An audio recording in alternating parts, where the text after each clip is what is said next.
Assalamualaikum warahmatullahi wabarakatuh. Ketemu lagi di channel Energi Positif. Hari ini saya sharing tentang ciri-ciri toxic people. Teman-teman, toxic itu sendiri artinya adalah racun. Dimana racun ini pikiran kita sudah berarti negatif ya. Hal yang merugikan, hal yang mengerikan ya. Apakah racunnya itu dalam makanan, minuman, atau dalam diri manusia? Sama ya teman-teman semua, yang namanya racun itu adalah ya racun gitu ya. Berarti kalau manusia, dia di hatinya itu punya racun, dan actionnya adalah salah satunya racun, sehingga orang yang berada di sekitarnya merasa tersakiti, merasa tersinggung, bahkan mungkin merasa teraniaya oleh bahasanya atau sikapnya. Baik teman-teman, ciri-ciri orang yang toxic people itu: satu, selalu mengomentari. Apa aja dikomentari, dan komentarnya adalah negatif ya teman-teman.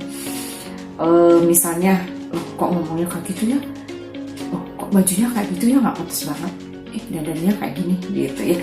Jadi membuat orang lain tidak nyaman. Oke, itu yang pertama. Sedangkan yang kedua, teman-teman, dia itu selalu mood swing ya. Manusia itu sudah punya rapot, apalagi kita satu sama lain sudah kenal cukup lama, maka si A orangnya begini, si B orangnya begitu, dan si C begini.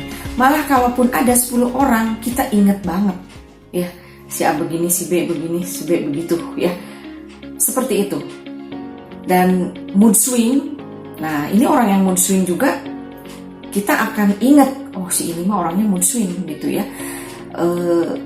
Dia bisa tidak sama moodnya dengan kita. Misalnya pada saat sedang happy, dia bisa malah marah misalnya ya ke temennya, atau dia nggak happy gitu ya.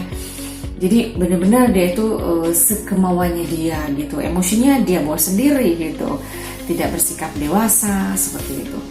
Oke, dan selanjutnya teman-teman, nggak bisa minta maaf.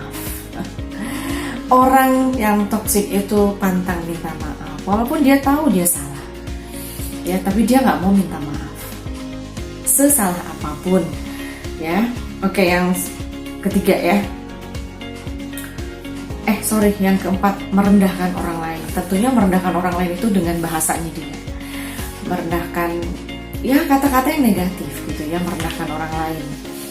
Kemudian yang kelima adalah gak suka terhadap orang lain yang melihat orang lain itu senang-senang ya.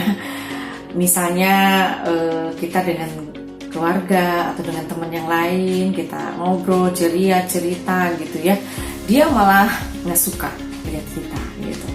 Atau kita foto-foto selfie dengan teman-teman gitu, dia gak suka seperti itu. Dan itu diantaranya teman-teman. Bagaimana? Apakah teman-teman termasuk di dalamnya? Kalau memang ada, syukur, alhamdulillah kita sudah menyadarinya. Dan inilah satu poin ya, kita ingin lebih baik, kita ingin maju, menyadari, mengenali diri kita sendiri. Kalau kita sudah tahu dan kenal tentang diri kita, apa yang menjadi kelemahan kita, maka kita harus merubahnya ya, kalau kita ingin lebih baik. Kalau dalam ilmu manajemen itu ada analisis SWOT gitu ya, jadi nggak ada salahnya kita juga menganalisa diri gitu ya, di mana kelemahan kita, di mana kekuatan kita. Nah ini adalah kelemahan kalau jadi orang yang toksik itu. Nah ini sangat bagus sekali kita menyadari, kita analisa. Oke, seandainya kita punya salah satu di antara itu, maka ini ya secepatnya kita atasi. Satu diantaranya dengan cara belajar bersimpati ya, atau berempati kepada orang lain ya. Contoh nih, empati itu kayak gini. Misalnya di rumah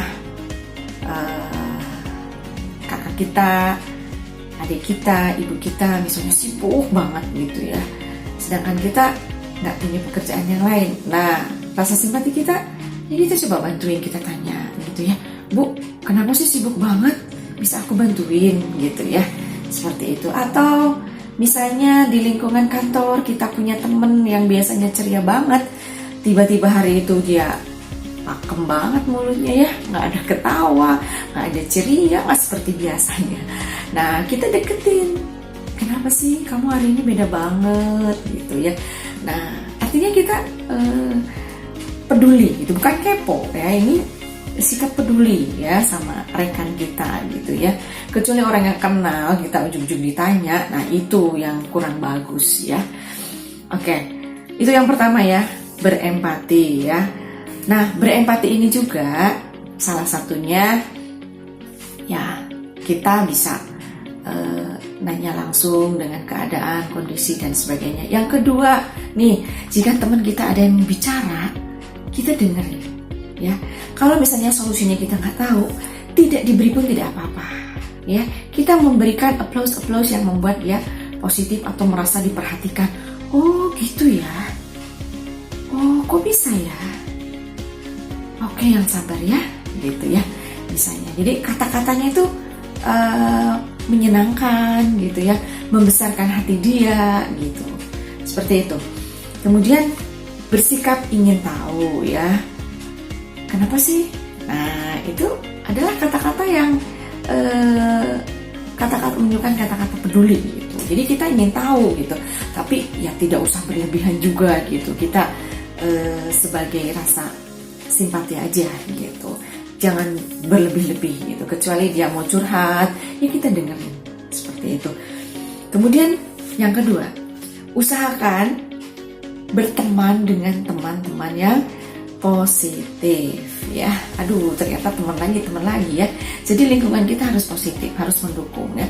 Kalau kita ingin berubah tapi teman-teman kita masih teman-teman yang toksik, aduh, itu kita bisa ke bawah lagi ya teman-teman. Jadi untuk mengantisipasi diri kita, dimulai dari diri kita ya teman-teman ya. Satu, harus belajar berempati, minimal ke keluarga terdekat dulu ya, orang-orang yang sering berkomunikasi dengan kita. Coba selalu berikan senyum, selalu dengarkan gitu. Kemudian yang kedua adalah tadi berpikir positif, dan teman-temannya juga harus positif. Oke, baiklah teman-teman, itu diantaranya ciri-ciri orang toksik. Semoga kita selalu berusaha untuk jadi lebih baik ya.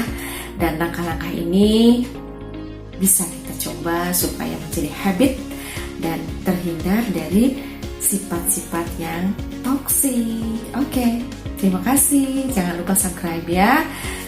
Bye. Assalamualaikum warahmatullahi wabarakatuh. See you.